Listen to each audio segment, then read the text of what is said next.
So on Friday, we take on the Green Bay Packers. Our first chance to look at the 2023 Cincinnati Bengals. With that being said, guys, let's talk about today the unofficial official depth chart that released. We're also going to be talking about the Packers depth chart. How much will these players play? How much will we see them on Friday? I will be live streaming the whole entire game.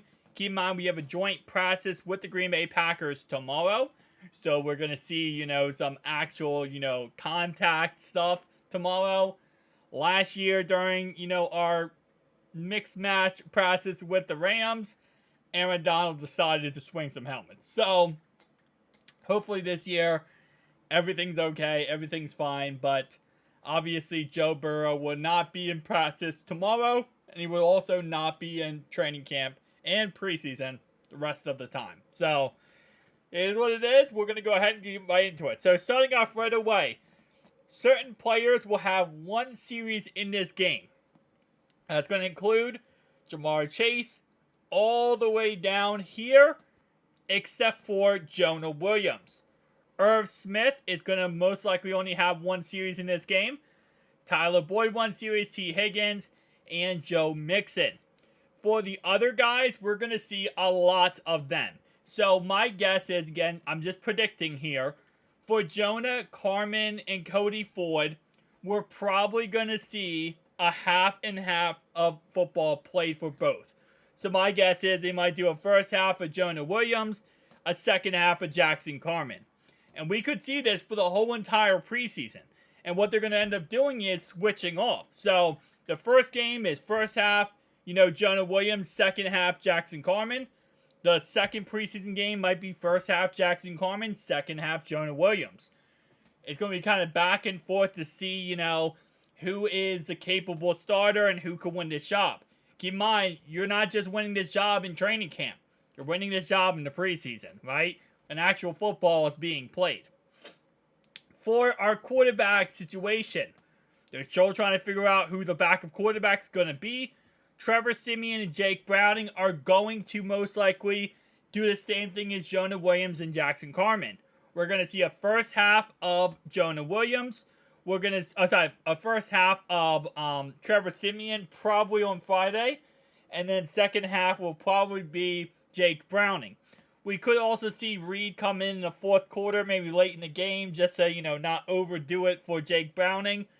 But then preseason week 2, we're probably going to see, again, the opposite. We're going to see Jake Browning start and then Trevor Siemian come in as the backup for the second half. So this gives us a quarterback, battle of who's going to be number 2. And whoever plays good in training camp and preseason will be the number 2 quarterback and could possibly be starting quarterback week 1 of the regular season. Some players on offense to really take a look at, because keep in mind, everyone on your screen right here, starting from the second slot to the third slot, will probably be playing at least 1, 2, maybe way more snaps in preseason. So we're going to see all these guys when it comes to, actual contact football, and these guys are trying to make the squad. Some players I want to really highlight. Number 1 is Jackson Kirkland. He's going to be playing Friday. I really want to break down how he plays on Friday on my live stream, but also in a video afterwards, because he is the X factor in my opinion. He is the underrated, undervalued, not underrated, but he is the secret X factor, right? If he can go out there and put up some crazy numbers and play pretty good football, then he could be something special. We need to keep an eye out on him, especially because he's probably made a 53-man roster. He could be the future. So that's one guy I do want to keep an eye on, especially on Friday. We're going to see how that all works out in the end. Number 2, the guy we got to take a look at on Friday, Travion Williams, might not be playing. He probably won't be playing because he's still recovering from his injury. He was in uniform yesterday, but we don't know if he'll be ready for Friday. If he's not ready, Chris Evans, Chase Brown, Jacob Sales, and Calvin Tyler Jr. They're obviously, Chase Brown's going to be RB number 2, but everyone else on that list I just listed are competing for RB number 3. Calvin Tyler is going to be more of a workhorse back. He's more of a bell cow back, kind of like Joe Mixon. We're going to see how he can play in preseason. Same thing with Sayers, and same thing with Chase Brown. So, it's going to be interesting to see how this all works out. And when I say same thing, I mean they're all going to try it. Obviously, they're all different halfbacks. The next guy I'm interested in offense and really taking a look at is Andre. We see him so far in training camp. He's been looking pretty good. But when you go against actual competition here, like I'm not saying our guys aren't competition, but when you go against players who are trying to make the roster, competing day in, day out, it's a little bit different. Obviously, he goes against DJ Turner. DJ Turner knows he's going to make the roster, and he's playing pretty dang good, don't get me wrong, but you have other guys on the other team in the Packers squad who are, fighting tooth and nail to make the roster. They're going to be going against Andre and covering Andre. I'm interested to see how he can produce versus those guys. It's going to be a really, at the end of the day, it's going to be a battle to see who gets that number 5 and number 6 receiver spot. Obviously, Chuck Sizzle probably is number 5. Number 6 is between Andre and a slew of other guys. So, we'll see how those guys really, impact one another. Other than that, I'm not really too crazy interested in too many more players on offense going into this game. But defense is another story. So let's go ahead and scroll down for defense.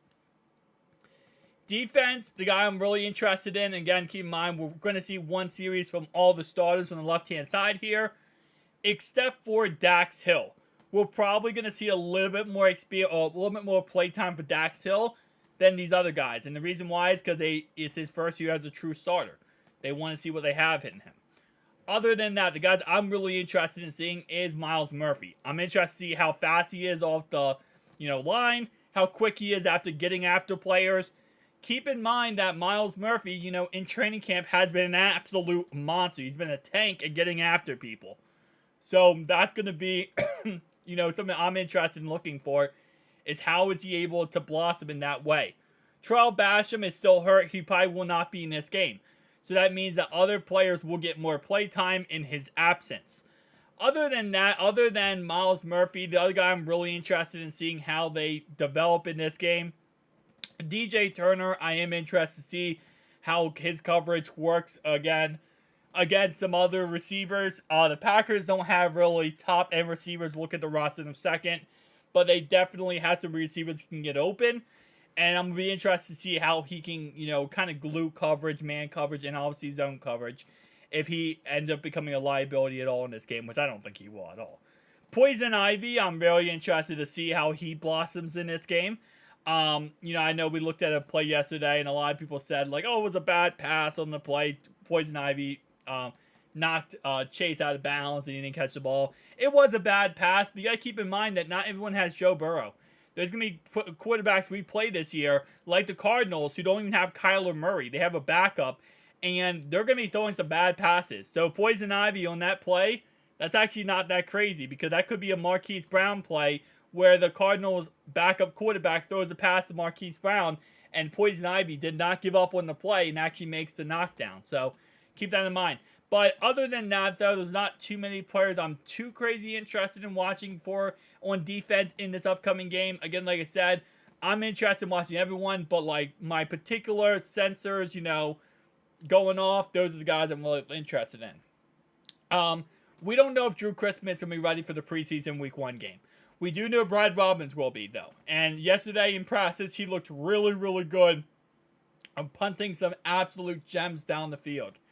And I freaking love it because he looks like he could be the future punter for this team.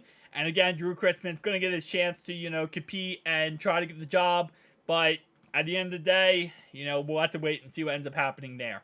Now, for the Packers roster, I'm about to make this a lot smaller for the Packers roster. There we go. So the Packers roster, we're going to see most likely Jordan Love for the first half of football. Normally, we don't see this when it comes to the preseason. Usually don't see the starting quarterback for the team play the first half, but you kind of need to in this if you're the Packers. The Packers this is the first time a quarterback not named Aaron Rodgers or Brett Favre is starting for the Packers, I think since 1990. So this is a long time. So we're going to see Jordan Love the whole entire game. What this means is we're going to see our defense, our first, second, and third stringers go against a starting quarterback in the NFL. Love him or hate him. I need a drum set to do that. But love him or hate him, Jordan Love is going to be the starter for the Green Bay Packers this year. So we're going to be going against a starting quarterback for majority of this game. For running backs, we'll probably see Aaron Jones one series in this game. But we're going to see a lot of A.J. Dillon, a lot of Patrick Taylor, and a lot of Lou. So we're going to have to, really shut down that run game. A.J. Dillon, again, like I said, he's pretty much the equivalent of a starting running back for a lot of teams. Yes, while on this team, Aaron Jones is the guy, A.J. Dillon is 1A, 1B. So it's not like we're going against a third-string running back with A.J. Dillon. Keep that in mind. Receivers, we're probably going to see a little bit more, I feel like, of Dobbs. They have a lot of young receivers. They don't have, none of the receivers are over the age of 25.